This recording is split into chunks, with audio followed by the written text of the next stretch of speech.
غوث اعظم میں نا غریب پروری بہت زیادہ تھی. غریب کا نا استحصال اس طرح کا ہوا ہے کہ غریب نے بھی کئی جگہوں پہ وقار رکھنا اپنا چھوڑ دیا، کیونکہ وہ سمجھتا ہے شاید میں تیسرے درجے کا کوئی انسان ہوں. اس لیے کہ ہم نے غریب کو پیسے تو دیے ہیں، مدد تو کی ہے، پر اس کو عزت نہیں دی، وقار نہیں دیا. تو معاشرے میں بہت سارے لوگ ایسے ہیں جنہوں نے سمجھا ہے کہ ہم اس معاشرے کا حصہ ہی نہیں، بالکل کٹ گئے. اور کچھ لوگوں کے بارے میں ان کے دلوں میں نفرت آ گئی. دیکھیں نا، جب صرف ڈیزائن کی خاطر کپڑے بدلے جائیں، ہمارے کپڑے اب پرانے نہیں ہوتے، اب ڈیزائن بدل جاتا ہے. پہلے کپڑے پرانے ہوتے تھے، اب ڈیزائن بدلتا ہے. جب ڈیزائن کی خاطر کپڑے بدلے جائیں اور پڑوسی کی بیوی روز 6-7 شاپر بازار لے کے جائے اور لے کے آئے، اور ساتھ والے گھر میں بالکل بوڑھی اماں لیٹی ہو اور اس کے پاس شوگر کی دوائی کے پیسے ہی نہ ہوں، پھر نفرتیں پروان چڑھتی. جو تنگ آتے ہیں وہ جنگ کرتے، پھر حالات خراب ہوتے. حضور غوث پاک رضی اللہ تعالیٰ عنہ نے نا اس بات کا بہت سختی کے ساتھ خیال رکھا، بڑی سختی کے ساتھ. میں سوچتا ہوں کہ جب یہ لوگ کوشش کرتے تھے نا، اخلاص ہوتا تھا تو اللہ پھر انہیں موقع بھی عطا فرماتا تھا، پھر انہیں اللہ موقع بھی دیتا تھا. حضور غوث اعظم کی مصروفیت صبح شام کی میں نے آپ کو بتا دی، اس کے باوجود غوث اعظم ٹائم نکالتے تھے. ایک دن وقت نکال کے گئے دجلہ کے کنارے، گھومتے گھومتے. میں ایک بزرگ تھے، برطانیہ کا ایک شہر ہے، تو میں نے ان سے ایک بات سنی، مجھے بڑی مزہ آیا. ہم لوگ وہاں موجود تھے تو ایک صاحب ان سے کہنے لگے کہ حضرت صاحب لوگ مجھ سے محبت نہیں کرتے، آپ سے لوگ بڑا پیار کرتے ہیں. تو وہ کہنے لگے آپ رہتے ہیں آسمانوں پہ تو میں زمین پہ گھومتا ہوں. بڑی میرے دل کو بات لگی. کہنے لگے بندہ زمین پہ گھومے نا تو اس کا لوگوں سے رشتہ قائم رہتا ہے، لیکن جب کوئی زمین پہ گھومے ہی نہ، کو نہیں سمجھ آئی آپ کو میری بات؟ جب بندہ زمین پہ، آج کل ہم لوگ زمین پہ نہیں گھومتے، ہم نے مطلب کے جرانے رکھے ہیں، مطلب کی دوستیاں رکھی ہیں، بس جس کے ساتھ فوٹو کو کمنٹس زیادہ ملیں گے فوٹو اسی کے ساتھ کھنچوانی ہے. ہم نے مطلب کے سارے تعلقات رکھے ہیں. تو پھر آپ کو پتہ ہے جب گھومیں گے نہیں زمین پہ تو لوگوں سے رشتہ کیسے بنے گا؟ ہمارے لوگ زمین پہ چلتے تھے تو دکھ سکھ میں شریک ہوتے تھے، لوگ ان سے جڑ جاتے تھے. حضرت غوث اعظم دجلہ کے کنارے جا رہے تھے تو ایک شخص رو رہا تھا کھڑا. اس کو آواز دی، میاں کیوں روتے ہو؟ کہنے لگا حضور رو اس لیے رہا ہوں کہ غریب ہوں، اور غریبی بذات خود بڑا رلاتی ہے. آپ نے فرمایا کیا ہوا؟ کہنے لگا جی کرایہ کوئی نہیں تھا پاس، لیکن دریا کے اس پاس جانا تھا تو بیٹھ گیا ہوں کشتی میں. ملا آیا ہے تو اس نے کرایہ مانگا ہے، تو میں نے کہا یار میں تیرا محلے دار ہوں، تو مجھے جانتا، میں تجھے جانتا ہوں، تو لے جا، میں واپس بھی لے آ، میں دے دوں گا 1 آدھ دن میں. تو کہتے ہیں اس نے نا بھری ہوئی تھی کشتی لوگوں سے، اس نے میری رسوائی بھی کی ہے اور مجھے اتار بھی دیا ہے. اس نے کہا یہ مفت خوروں کے لیے نہیں حضور، وہ مجھے جانتا ہے اور اسے یہ بھی پتہ ہے کہ میں غریب ہوں اور میری مجبوری تھی جانا.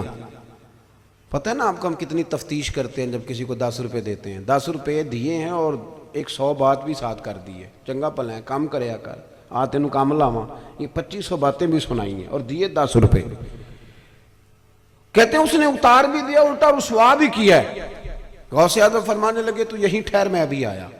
ایک ہوتی ہے غریبوں کے حق میں تقریر کرنا، ایک ہوتا ہے غریبوں سے پیار کرنا.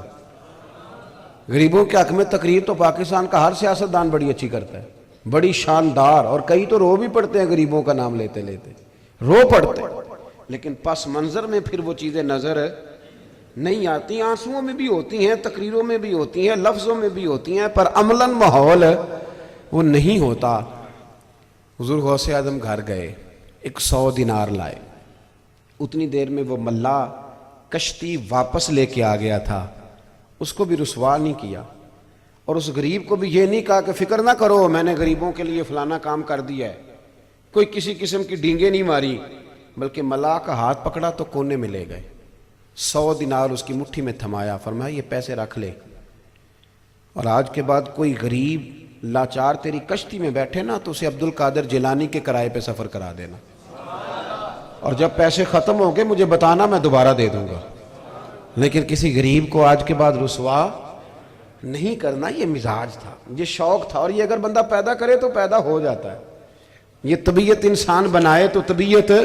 امام غزالی فرمایا کرتے تھے تو بانٹنے کی نیت کر، اللہ تجھے بانٹنے کی توفیق دے دے گا. تو ارادہ تو کرنا بانٹنے کا۔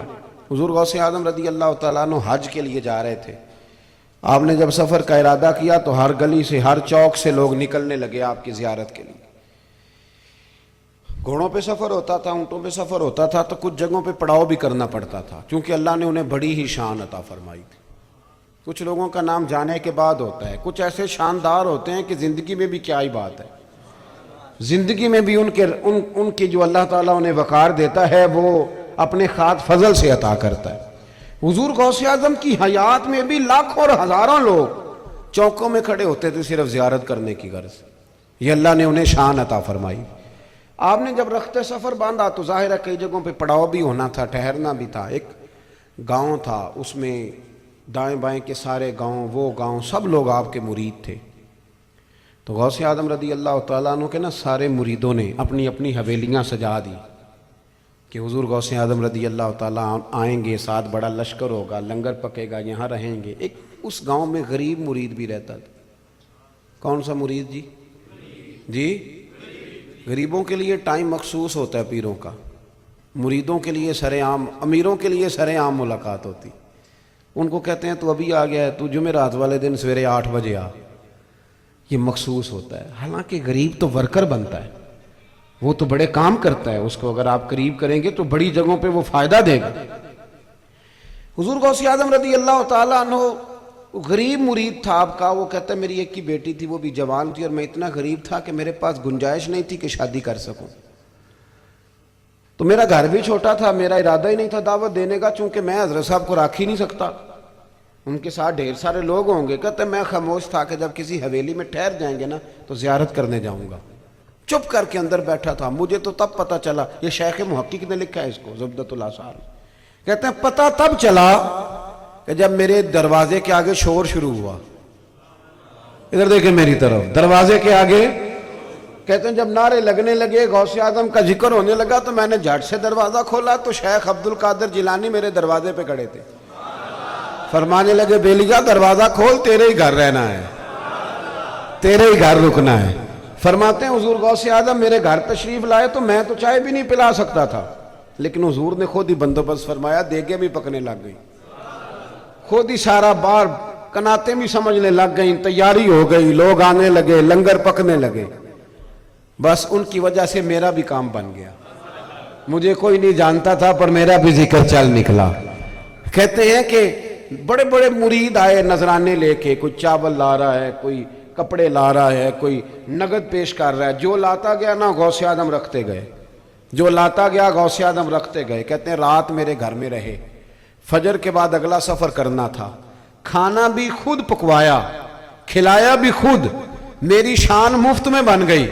اور کہتے ہیں جاتی دفعہ نا میرے گلے سے ملے تو فرمانے لگے بچی کی شادی کرنی تھی۔ اس کو کہتے ہیں غریب نواز، اس کا معنی ہے لاجپال، یہ ہے وہ لفظ۔ کہا شادی کرنی تھی، پریشانی تھی، کہا حضور ہاں۔ فرمایا یہ جتنا مال آیا نا سارا تیرا ہی ہے، خوشی سے بچی کی شادی کر، کوئی پریشانی کی ضرورت نہیں۔ وہ کہتے ہیں ایک دفعہ میرے مرشد کرات گھر میں رہ کے گئے، میری تو ساری غریبیاں ہی دور ہو گئی، میرے تو سارے کیا کہا تھا مولانا حسن رضا نے، مولانا جمیل الرحمان نے، خدا کے فضل